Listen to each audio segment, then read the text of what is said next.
Welcome back. For over 17 years, the founders of Agape Healthcare have set out to establish an organization that creates a higher standard for supportive care in our community. Joining me now is Autumn Rowland, Director of Palliative Care Services at Agape Healthcare. And Autumn, we're very honored to have you here today. Can we just start off with a big overreaching question, and that is really, what is palliative care and how does it work? Yeah, so palliative care is actually a specialized branch of medicine.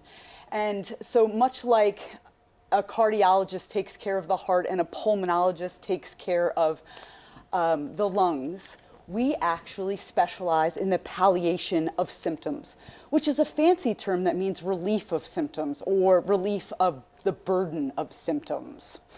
So essentially what we do is we are people that are very interested in making sure that people are comfortable and that they can manage their chronic disease or life-limiting illness.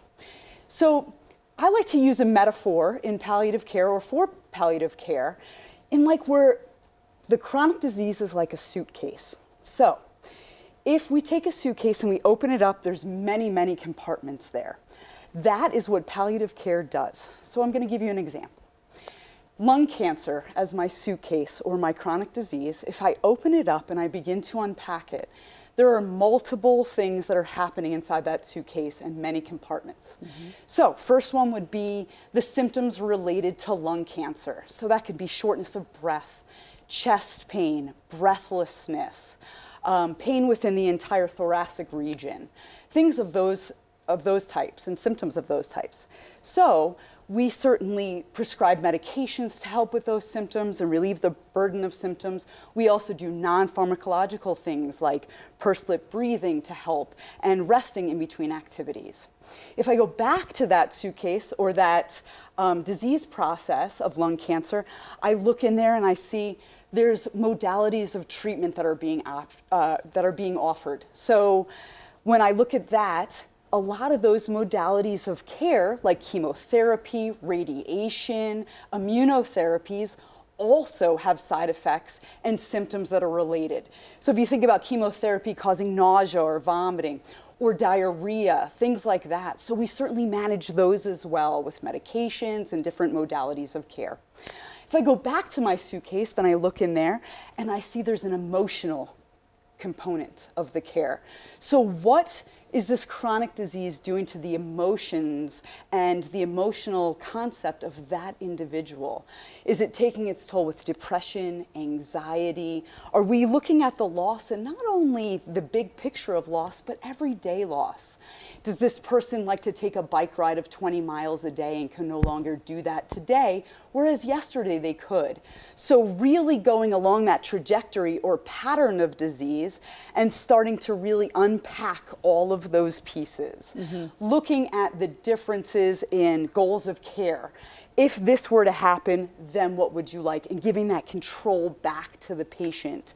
And really looking ahead and knowing these chronic diseases and knowing what could be around that corner is really an important part of palliative care as well. I want to go, you provide palliative care and then hospice. What's the difference between both of those? Because a lot of people don't know the distinction. Sure.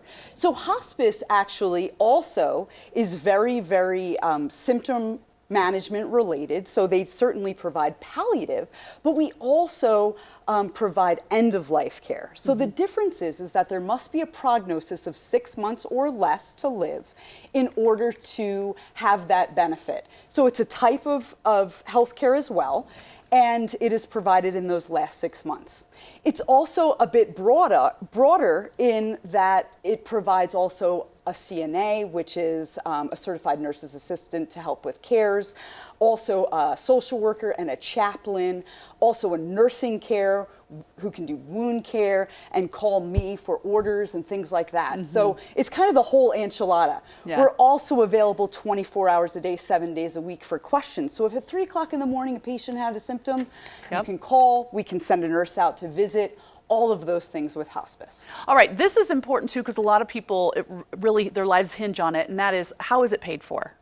So insurance picks up both programs. Okay. So Palliative care is billed just like a doctor's office visit. And so when we come out, that is how that's billed, and insurance picks that up. Might be a copay, may not be a copay, depending. Hospice is covered by every major insurance company at 100%. Autumn, we love having you here. When you talk about these, you're so passionate about it. And for those of us, we almost started crying before we started talking, just talking about those in our lives who have needed this type of care before.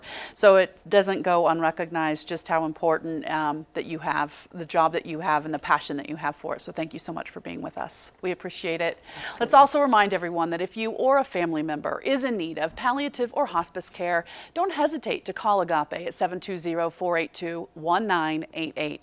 You can visit their website at agape-healthcare.com for more information. And they paid for today's segment.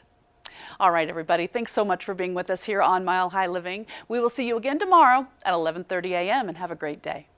Furniture provided by Colorado Casual Furniture.